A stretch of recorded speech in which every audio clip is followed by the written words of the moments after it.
den, tak já vás vítám na výstavě Repro Retro, která se zabývá vlastně fenoménem reproduktorů.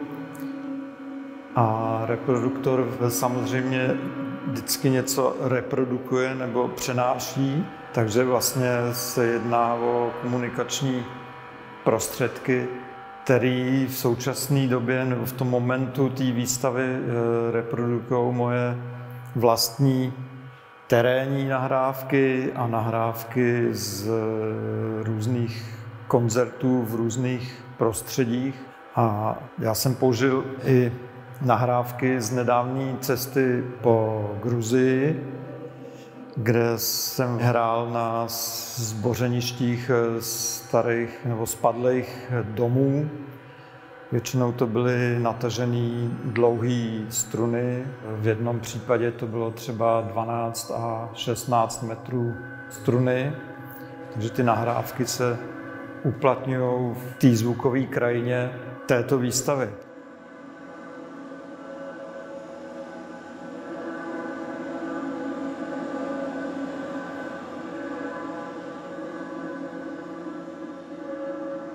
A celý koncept je o tom, že spektrum zvukový je rozdělený pomocí těch reproduktorů do různých oblastí, výšky, středy, středobasy, basy. No a v podstatě tady máme dva zdroje, což jsou vlastně zdroje těch nahrávek, které běží zároveň. A tím vytvářejí novou krajinu, protože v každém zdroji je nahrávka z určité krajiny nebo z nějakého prostředí, kde jsem třeba hrál nějaký koncert, nebo i z města. A vlastně se to překrývá a vzniká ta krajina nová a divák svým pohybem mezi jednotlivými zdroji může jako poslouchat, přiblížit se, anebo může se pohybovat v prostoru volně a naslouchat, jak se ty dva zdroje mísejí dohromady.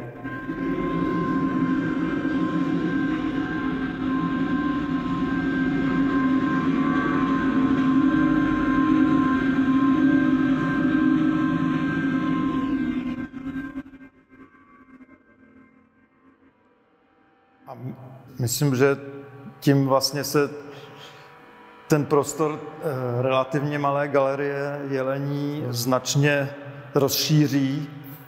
No a jinak materiálově je to tak, že používám v podstatě většinou starý použitý reproduktory, které jsou vždycky nějakým způsobem rozšířený nebo nastavený nebo posunutý, alespoň co se vizuálu, ale i akustiky týče.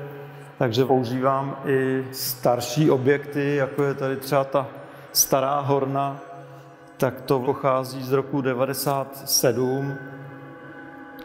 A původně k tomu byla ještě taková dlouhá obdélníková trouba, ale já jsem to nahradil pro tento účel bedínkou s reproduktorem. A v některých případech, jako je tenhle a tady používám vlastně ne klasický reproduktor, ale transducer, který rozvibrovává samotný ten materiál té vizuálně blány toho reproduktoru. No a ten největší je rezonátor, který vlastně byl taky už použitý dokonce ve veřejném prostoru u galerie Mánes, kde byly aktivovány zdroje zvuku hladinou pohybující se řeky.